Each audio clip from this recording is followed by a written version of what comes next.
El siguiente programa es clasificación T, para mayores de 18 años. Dirección de Espectáculos Públicos, Radio y Televisión. Ministerio de Gobernación.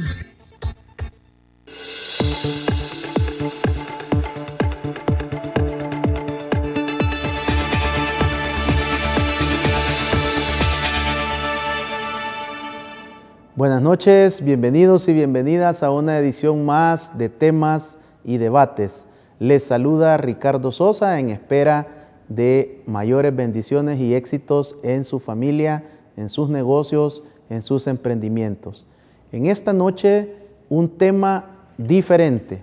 Estudiaremos desde la óptica de un especialista en psiquiatría cuáles son los efectos en los denominados asesinos en serie o asesinos seriales.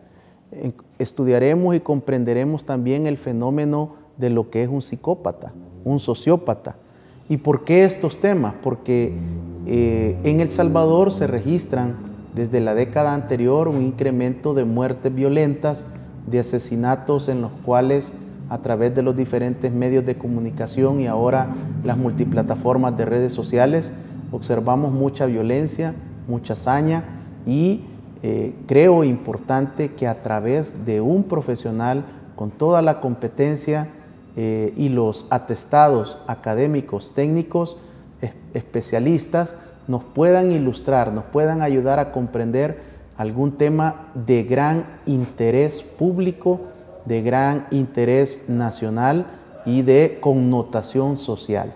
Así que en esta noche nos acompaña el médico psiquiatra, el doctor Cristian Adalid Reyes, a quien doy la más cordial bienvenida. Doctor, gracias por aceptar mi invitación. Muchas gracias, buenas noches. Pues es un gusto estar acompañándoles acá y desde el punto de vista clínico, pues con todo gusto para satisfacer las dudas que surjan. El doctor Reyes, quiero compartirles, amigos televidentes y cibernautas, que es médico de profesión con especialidad en psiquiatría. Además es docente universitario, presidente de la Asociación de Médicos Psiquiatras Salvadoreños por la Salud Mental. Tiene más de 15 años de trabajar en el Hospital Psiquiátrico Nacional de El Salvador, además de su tiempo como residente. Así que es una persona con mucha competencia, con mucha facultad para poder ilustrarnos en este tema y poder con términos entendibles, con términos muy prácticos, poder dejarnos una enseñanza de que nosotros podemos trabajar en la salud mental, en la prevención de la violencia, en la primera infancia. Así que creo que esta noche vamos a aprovechar y vamos a aprender mucho por el conocimiento del doctor Reyes. Doctor, ¿cuál es la importancia de la salud mental, principalmente en este momento que no ha finalizado la pandemia del COVID-19? Tenemos también muchas familias que pueden estar observando en esta noche el programa que han perdido a un familiar, a un ser querido, a un amigo representativo y lastimosamente por la misma situación, el protocolo COVID no les ha permitido llegar y tener ese ciclo de cierre de duelo que en otras oportunidades lo hemos conversado con usted. Pero ¿qué podemos hacer para mantener, a pesar de una salud mental? La salud mental siempre es importante cuidarla para evitar el aparecimiento de enfermedades de tipo ansioso, depresivas y, como usted muy bien lo mencionaba, la reacción de duelo. La reacción de duelo en algún momento puede convertirse en algo anormal, que no logren llevarlo a cabo. En psicoanálisis hay algo que se llama Gestalt. ¿En qué consiste? En que todo lo que se abre debe ser cerrado. Por ejemplo, acá estamos abriendo una Gestalt en el inicio de esta entrevista y al finalizarla nosotros estamos cerrando la Gestalt. Ante una situación de duelo surgen muchas situaciones, por ejemplo, cómo cerrar esa Gestalt con el ser querido, algo que no se dijo, algo que no se dejó de hacer, alguna problemática, proyectos que quedaron inconclusos, y si la persona ya no falleció, y que ya falleció, perdón, y peor aún, que ni siquiera pudo ver dónde quedó enterrado, no se llevaron a cabo los rituales según la religión y según las costumbres de nuestra población. Entonces todo esto afecta a la salud mental de las personas y pues prácticamente yo siento que lo peor de la pandemia ya lo pasamos, puesto ya hay esperanzas desde el momento en que ya nos comenzamos a vacunar. Sin embargo, no es de bajar los brazos, pero todavía falta mucho y las secuelas que les ha dejado ha estado dejando a la población pues es bastante grande. Conductas suicidas o gestos suicidas en personas que han perdido a un ser querido, llámese madre, padre, cónyuge, hijo. Esto sigue siendo todavía el pan de cada día. Doctor, ¿cuál es la definición o las diferencias entre una conducta suicida y un acto suicida? La conducta suicida es todo aquello que puede llevar a cabo cualquier persona y poner en riesgo su vida. Desde un intento por ahorcamiento, que la intención era suicidarse, pero por ejemplo que se rompió el lazo y no lo llevó a cabo por eso, o porque alguien lo logró bajar. Muchas veces atendemos personas que han estado suspendidas, incluso algunas que han tenido esta fractura de la columna cervical. Otro ejemplo puede ser un gesto suicida, por ejemplo, alguien que solamente quiera llamar la atención y que se toma, por ejemplo, 4-acetaminofén, que se da un rasguño en una mano, y ya un acto suicida es el hecho de llevarlo a cabo, es decir, el terminar con su vida, es decir, la intención es suicidarse y que lo haya llevado a cabo. Doctor, es muy frecuente escuchar salvadoreños y salvadoreñas que como sociedad andamos la palabra muerte en la boca. Por cualquier cosa me quiero morir, estoy de muerte. No tenemos quizás la comprensión de lo que implica esta terminología y estas palabras que no hacen beneficio a la salud. Esta práctica de tener la palabra muerte tan de nuestro pensamiento a nuestros labios, ¿indica algo o puede llevar a algo o se puede considerar normal? El concepto de muerte per se, es decir, estar implícito, lo que significa muerte, se comienza a desarrollar en el niño a partir de los 6 años.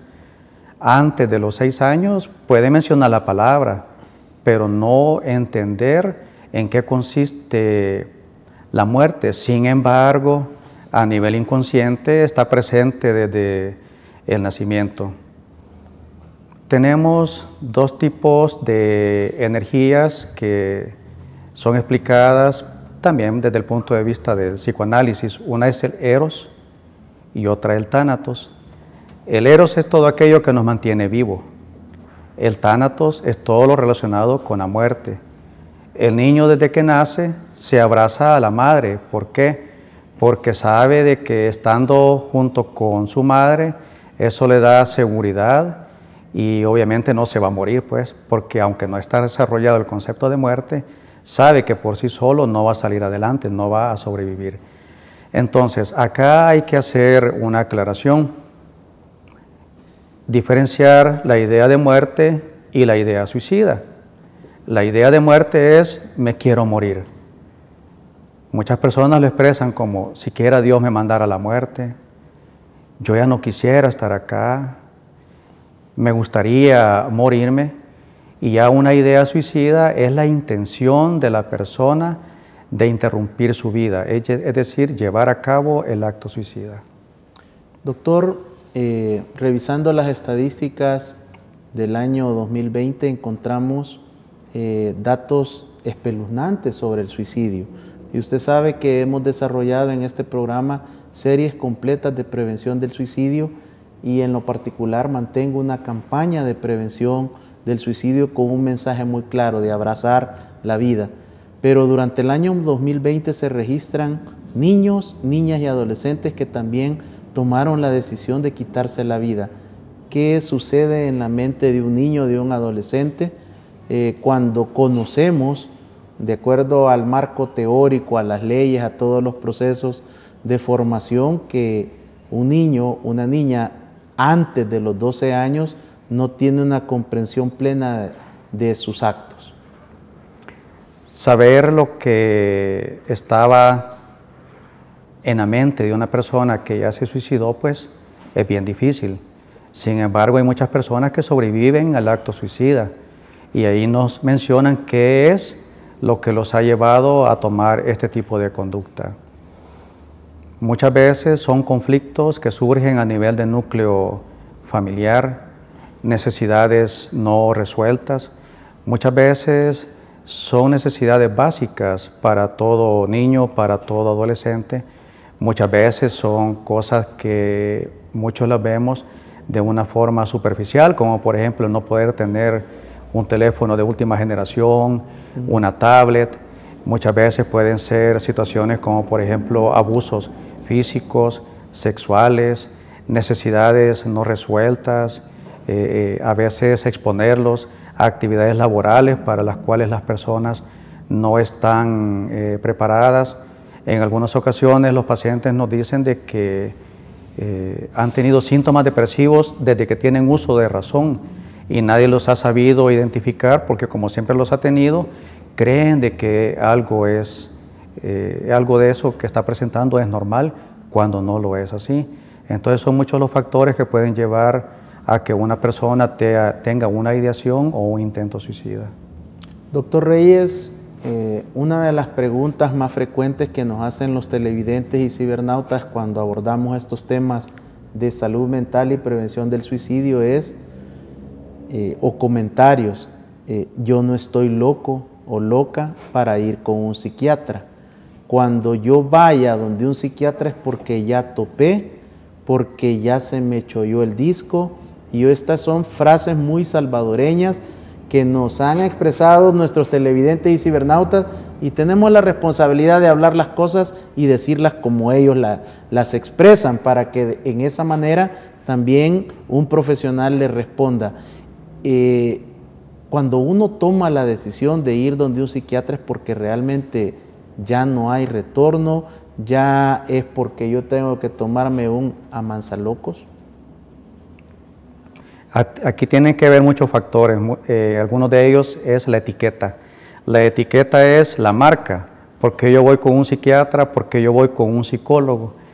El ir con un profesional a pasar consulta en estas áreas no quiere decir que se está loco, como peyorativamente se menciona.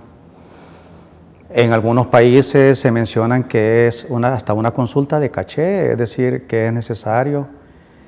Algunos los utilizan para otras actividades de la vida diaria, como por ejemplo, qué va a estudiar, qué va a trabajar, con quién se va a casar, si le conviene o no llevar a cabo esta o aquella situación. No es que los psiquiatras veamos a las personas con enfermedades mentales en un peor estado y no el psicólogo. La duda que usted me expresa en esta pregunta es válida. Muchos pacientes antes de agendar una cita o de consultar hacen preguntas como por ejemplo, quisiera saber si lo que tengo es normal, quisiera saber si no es anormal, si lo tienen otras personas, si no lo tienen otras personas. No estoy seguro si me tiene que ver usted, un psicólogo o un neurólogo. Y para sorpresa, muchas enfermedades mentales ya han sido consultadas a través de ¿qué? Otra especialidad, como por ejemplo medicina interna, cirugía. Una consejería sí puede ser bien dada a través de otras especialidades, y valga el comercial, los psiquiatras y los psicólogos no damos consejería, damos tratamientos a través de las psicoterapias, damos tratamiento también a través de los fármacos, tratando de modificar conductas, comportamientos, sacar adelante a los pacientes con las enfermedades y sobre todo evitar recaídas. Dentro de las enfermedades mentales, pues no solamente se atiende las que tienen conductas psicóticas, es decir, alucinaciones, ideas delirantes, ideas extrañas, sino que problemas de conducta, de comportamiento, síntomas ansiosos, síntomas depresivos, y muchas veces los abordajes tienen que ser con otras especialidades, pacientes que tienen otro tipo de enfermedades, y el no poder superarlas pues lleva a descompensación en estados psicóticos algunas veces, algunas otras ocasiones, problemas afectivos, problemas ansiosos, y dentro de la especialidad nosotros también tenemos un equipo multidisciplinario del cual el psicólogo forma una parte importante, trabajo social, enfermería, ayudantes de enfermería, etcétera. La enfermedad es abordada desde un punto de vista multisectorial, no solamente por el médico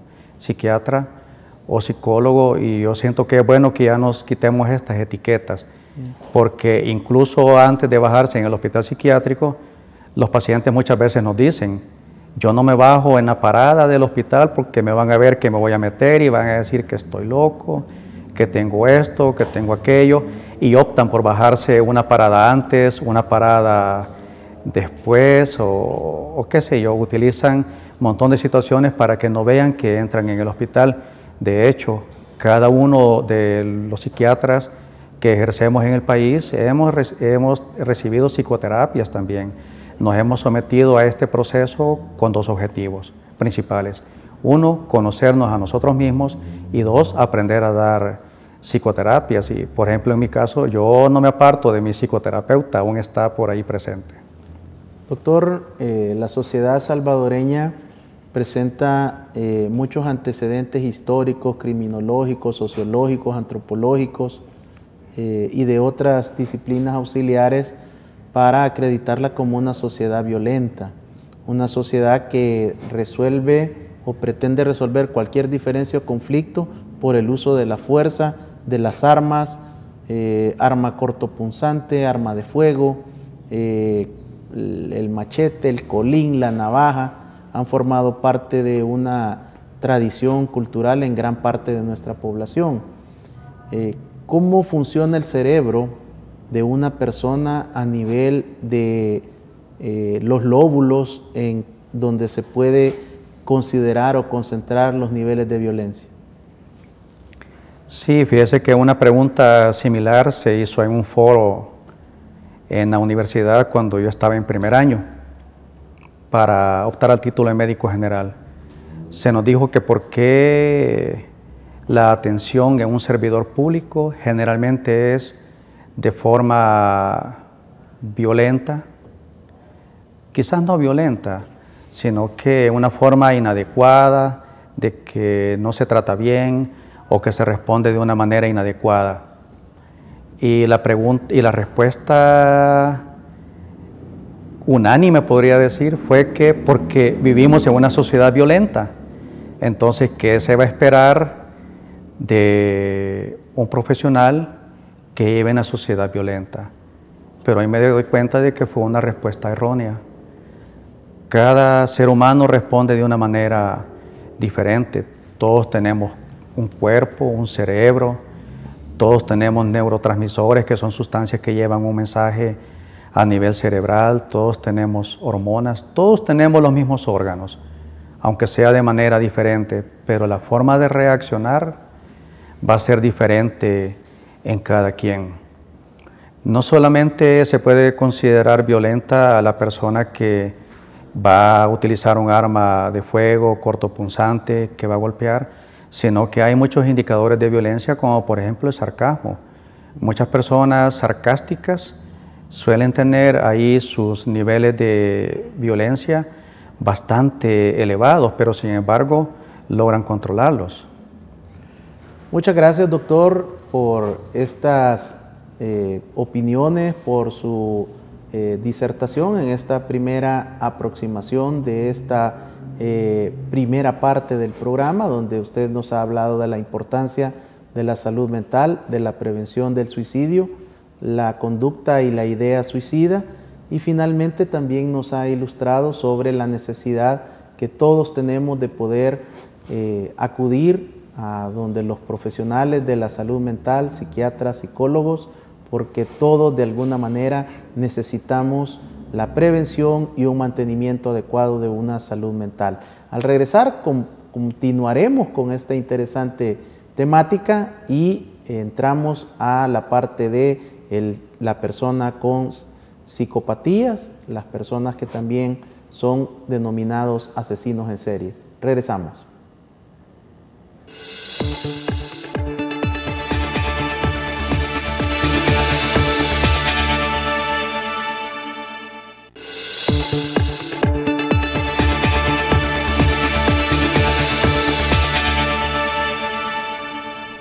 Muchas gracias por continuar en nuestra sintonía. En esta oportunidad estamos abordando una temática diferente con un médico psiquiatra, conversando sobre la salud mental, sobre los denominados asesinos en serie o asesinos seriales, el psicópata, cuál es el impacto que tiene en la conducta, en la mente de un hombre o de una mujer que deciden dedicarse a una carrera criminal.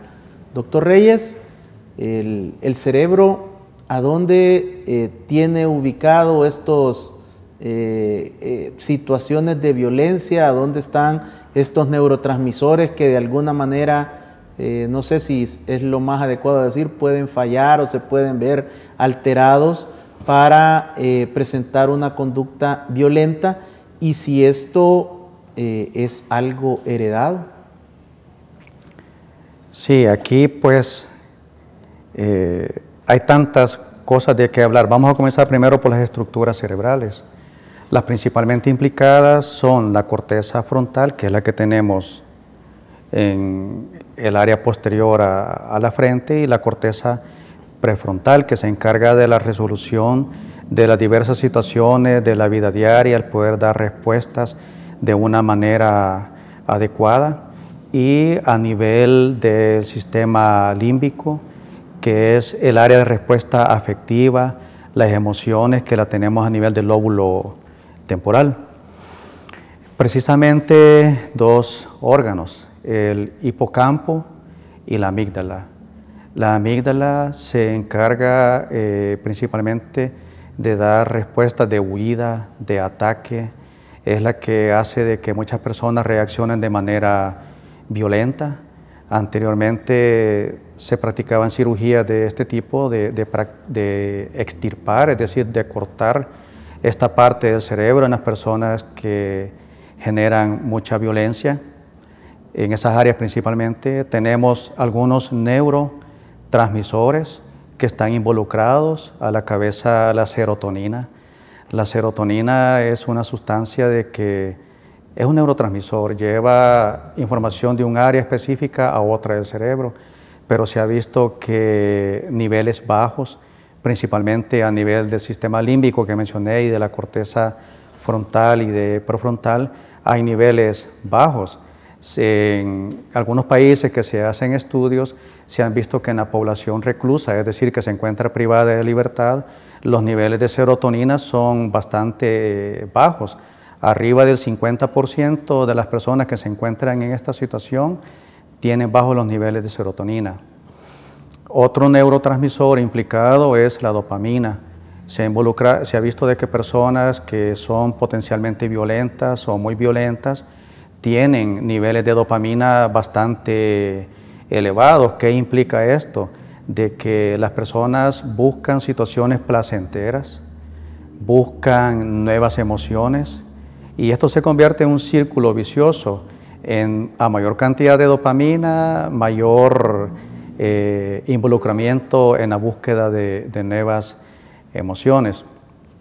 Pero aparte de estos neurotransmisores, también se ha visto de que hay otro, como es la noradrenalina. Se ve de que al momento de realizar estas situaciones de violencia, los niveles de noradrenalina se encuentran bastante elevados. Y otra situación de que casi no, los estudios no los involucran en situaciones de violencia son las hormonas masculinas, como la testosterona. Se ha visto que hay personas de que son muy violentas, que tienen niveles altos de testosterona y de andrógenos.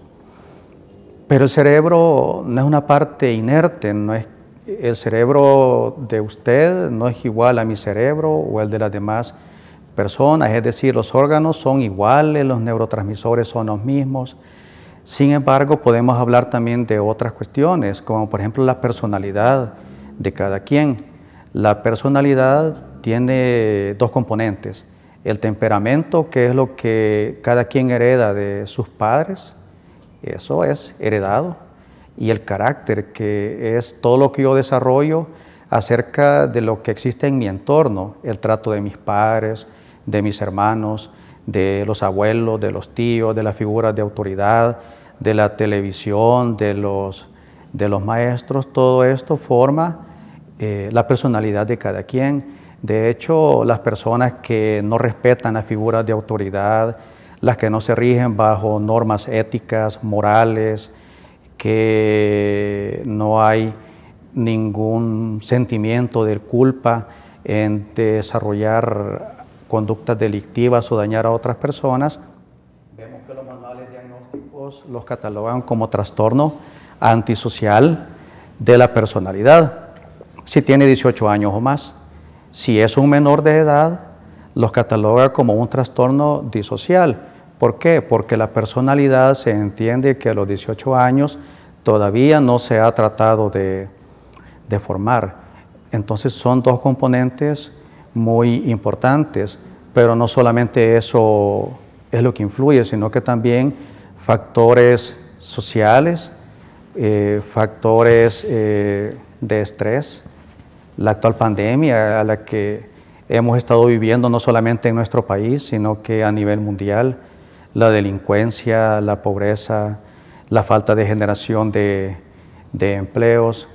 Es decir, es un conjunto de situaciones que van a formar la personalidad de cada quien.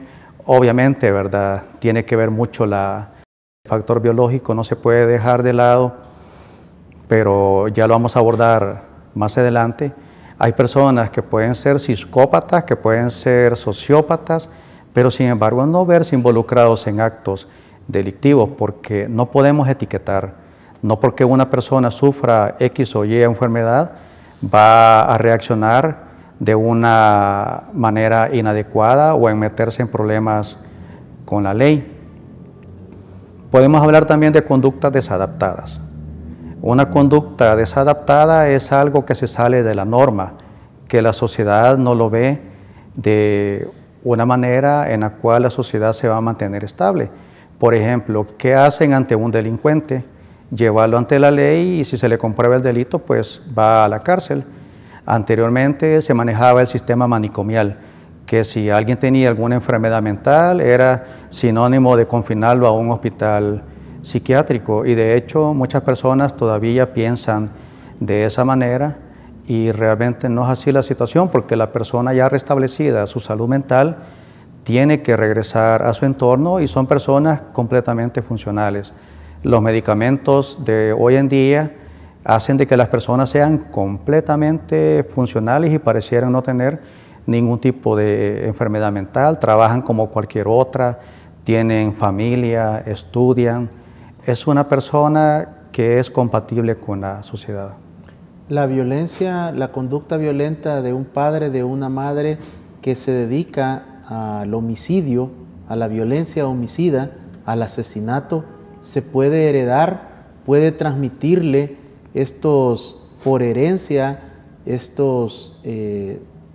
situaciones que le afecten a nivel cerebral.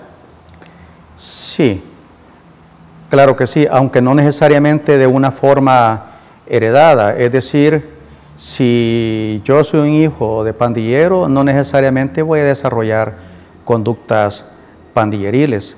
Ahí tiene que ver mucho cómo se formó el ser, el yo mismo, yo como figura humana, mi manera de actuar, mi manera de responder. Todos tenemos tres estados: el yo padre, el yo adulto y el yo niño. No importa la edad, y esto comienza a desarrollarse desde los 6 meses de edad. ¿Cómo se forma el yo niño y el yo padre? Es a través de cómo el niño ve que actúa su papá, su mamá, sus hermanos, sus primos. Si el papá consume alcohol y le dice a su hijo menor de edad, yo lo hago, pero vos no lo hagas porque te va a hacer daño, acá se le está enviando un mensaje dual y el niño lo interpreta, ¿cómo me va a hacer daño si a mi papá le hace bien? Cada vez que tiene un problema, lo consume. Es decir, la parte biológica no se puede dejar de lado, pero también las conductas aprendidas. Así se forma el yo niño y el yo padre.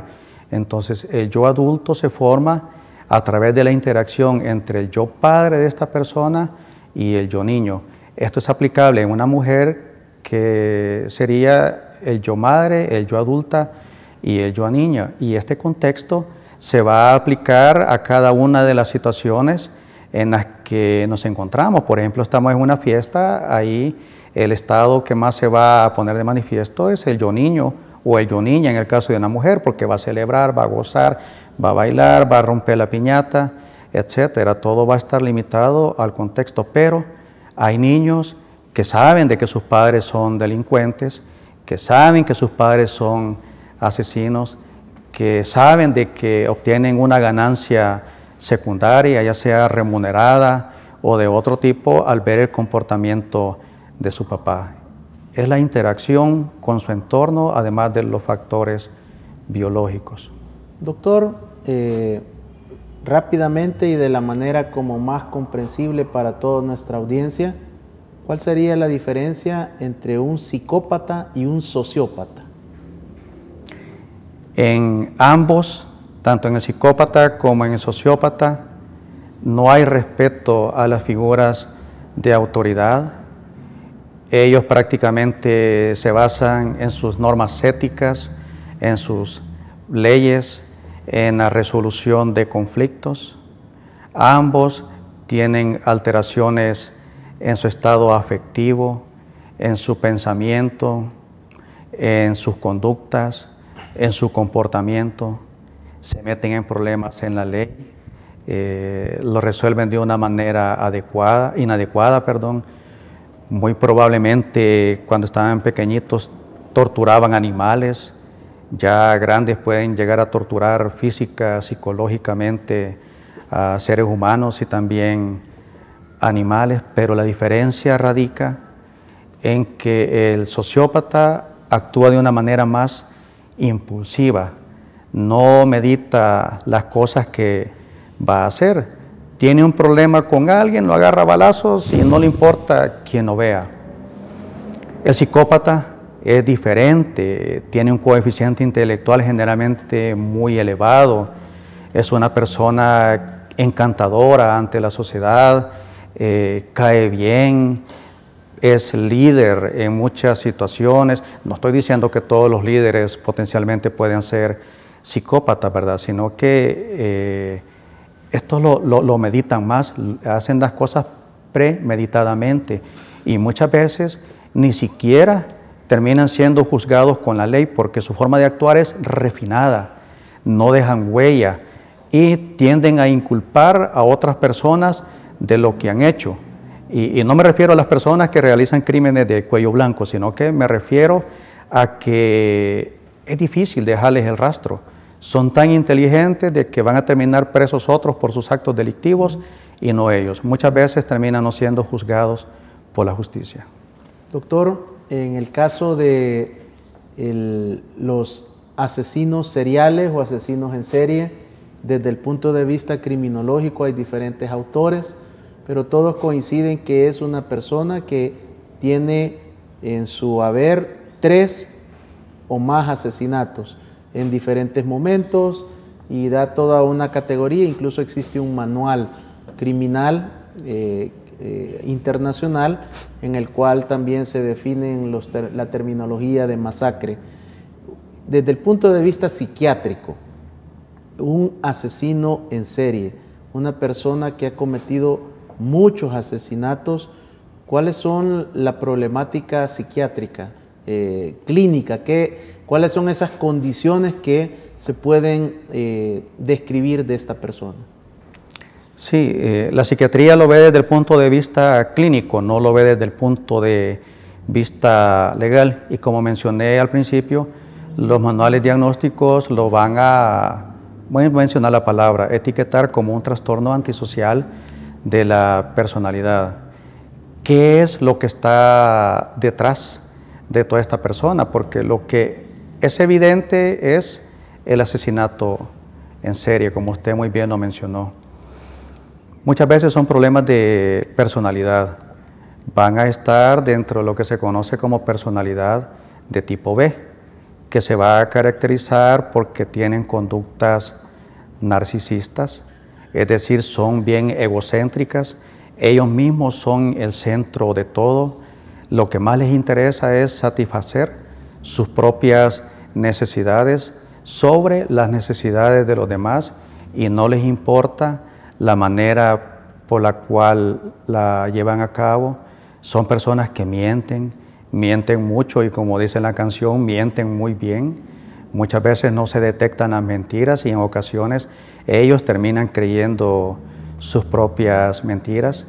Pero no solamente tienen trastornos o rasgos narcisistas, sino que personalidades de tipo limítrofes que son muy impulsivas. Aparte de eso, hay situaciones afectivas no resueltas, muchas también aspectos afectivos que no los han logrado llevar a cabo, necesidades no resueltas. Entonces, en cuanto a las causas que puede llevar a estas personas, son muchas, comenzando desde las enfermedades psiquiátricas, lo voy a decir así, sin etiquetar a estas enfermedades, porque no es que todo enfermo mental va a ser una persona violenta o agresiva, sino que debe de ser tratado, debe ser comprendido, y el apoyo de la familia. Otra situación que puede llevar a una persona a ser un asesino en serie, de que se pueden creer de que tienen una misión en este mundo, pero una misión de tipo patológica, porque muchos tienen un perfil criminológico y un patrón que la ley les puede seguir. Por ejemplo, creen que ellos tienen que erradicar a las personas que viven en situación de calle y se dedica a ser un asesino en serie de personas que se encuentran en estado indigente. Hemos visto casos de asesinos en serie que se dedican a asesinar a prostitutas, otros que asesinan homosexuales o personas con conductas desviadas también. Entonces hay muchos perfiles, otros el monetario. Pueden ser muchas las causas que van a llevar a una persona a ser asesino en serie. Muchas gracias, doctor, por esta ilustración y por sus conceptos. Creo que nos han permitido tener un conocimiento básico, una aproximación para poder comprender muchos fenómenos sociales, criminales que ocurren en nuestro país. Al regresar, continuamos con el tema. Es momento de un refill de café, de lechita caliente. Siga compartiendo en Canal 67, el canal de las estrellas en El Salvador.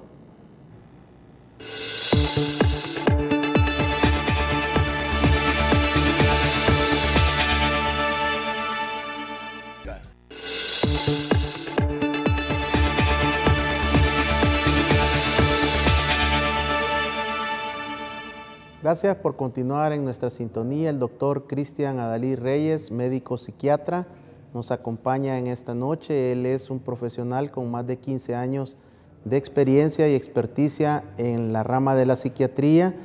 Trabaja en el Hospital Psiquiátrico de El Salvador, ha utilizado todo su conocimiento en beneficio de la población, docente universitario, presidente de la Asociación de Médicos Psiquiatras Salvadoreños por la Salud Mental, un hombre que ha contribuido mucho al desarrollo de la psiquiatría en El Salvador.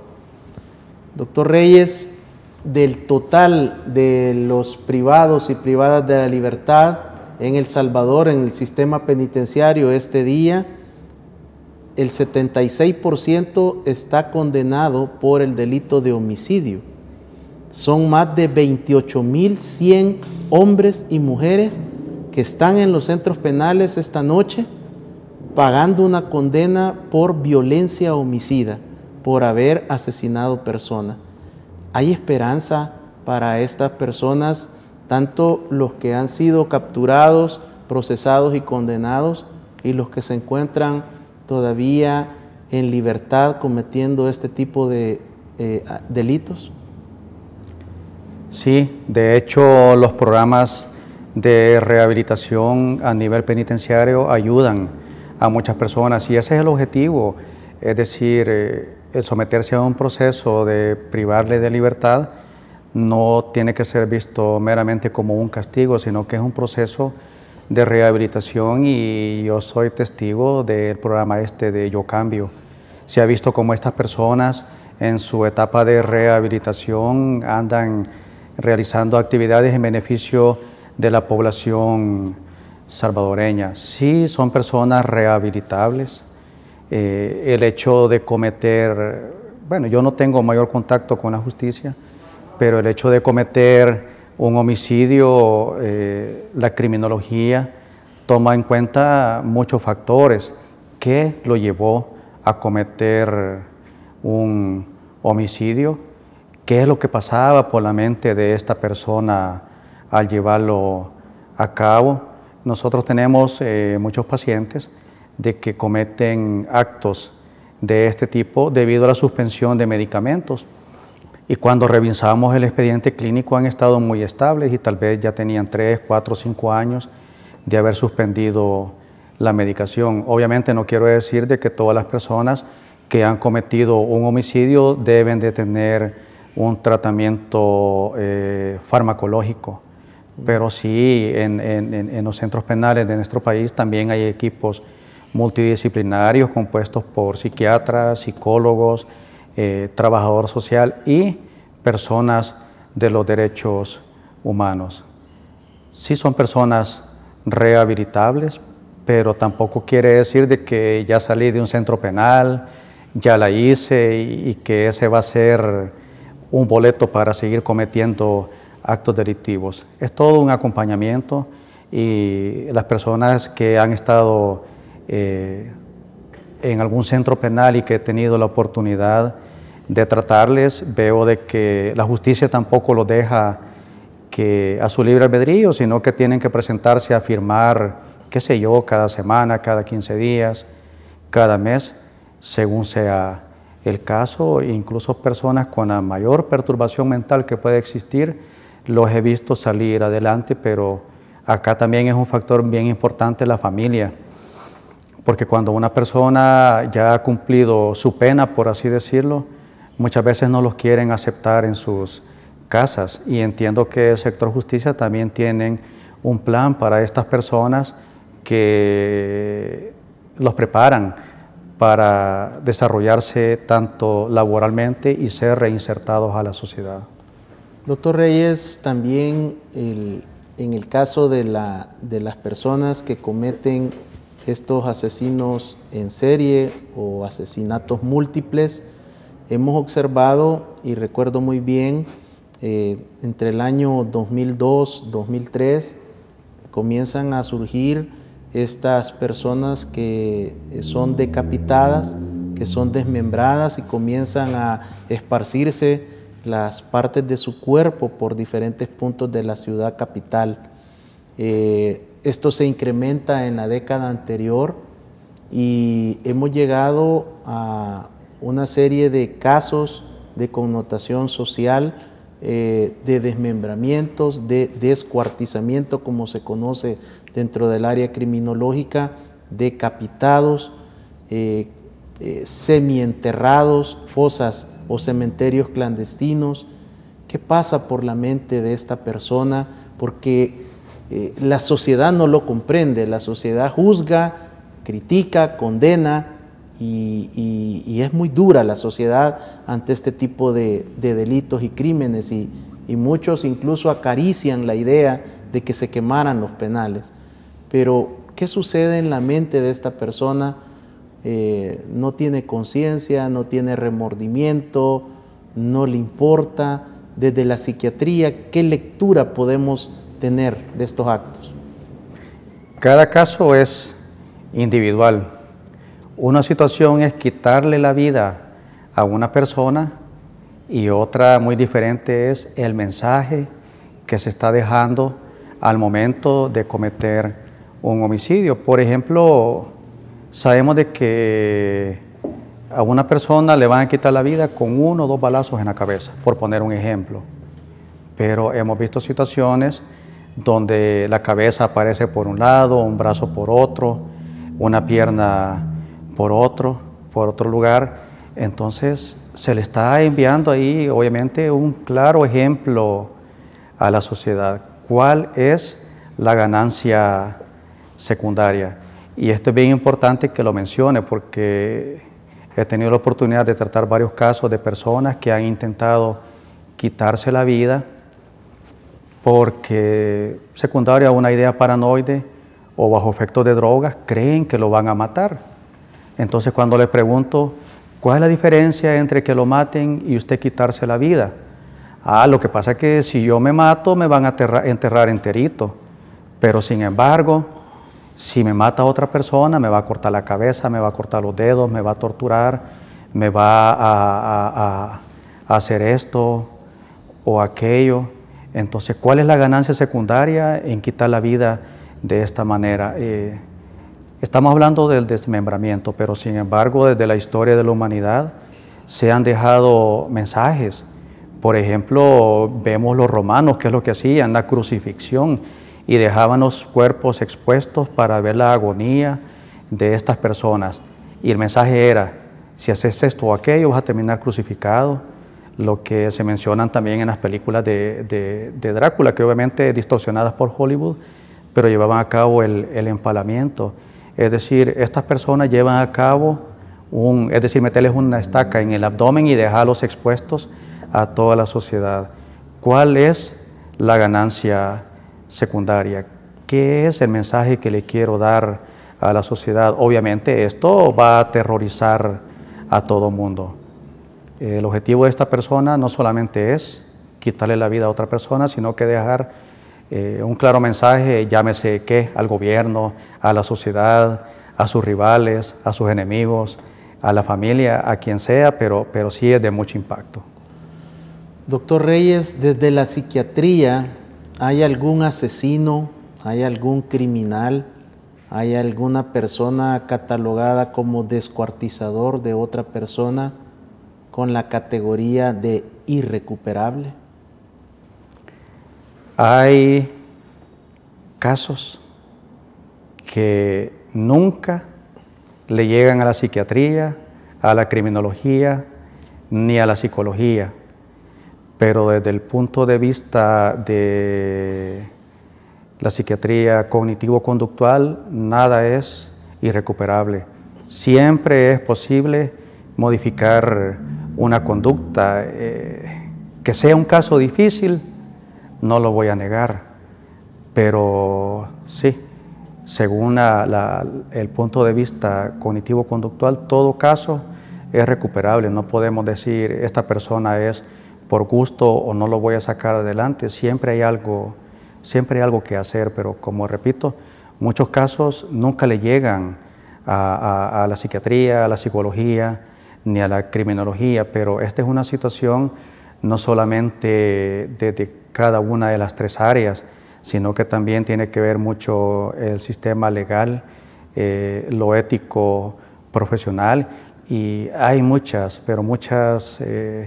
películas de Hollywood y de otros tipos de cine que abordan temáticas como estas.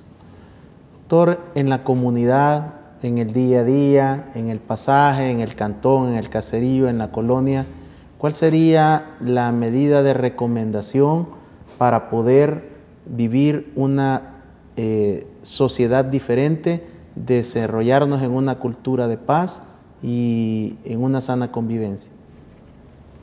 Todo comienza desde la familia, desde el momento de que alguien decide formar un vínculo con un hombre, con una mujer, tener hijos, debe ser un acto planificado, tener las condiciones para poder llevarlas a cabo.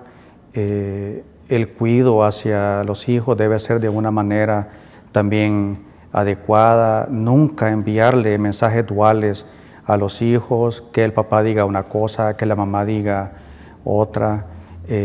Al niño no se le debe someter a situaciones estresantes. Si es bien cierto, hay que corregirlo, pero no hay que tampoco castigarlo, darle las condiciones adecuadas para que el niño pueda desarrollarse de una manera que le permitan ser un buen ser humano, que puede estudiar, no someterlos a trabajos desde los 4, 5, 6 años, los roles dentro de la familia. Cada quien tiene que tener un rol de hijo, de padre, de madre.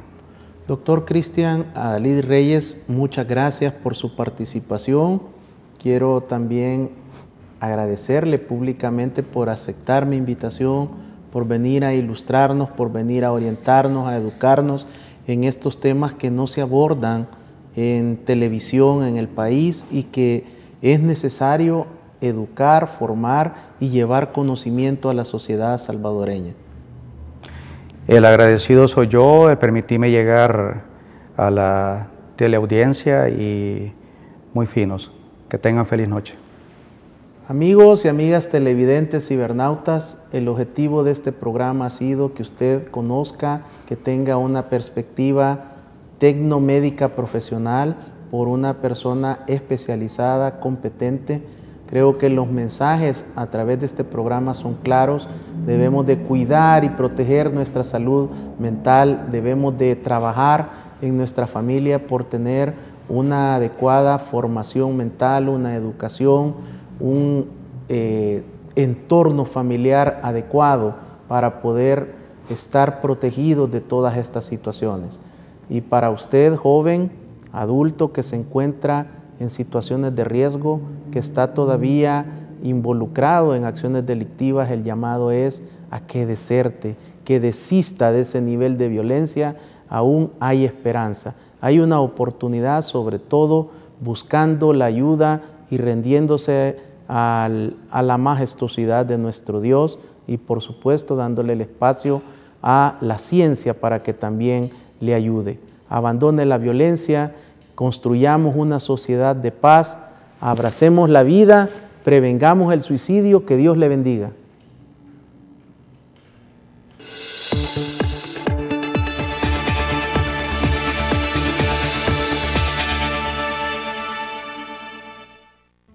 Los conceptos vertidos en el programa anterior son responsabilidad directa de quien los emitió. En ningún momento representan la línea editorial de esta estación televisora.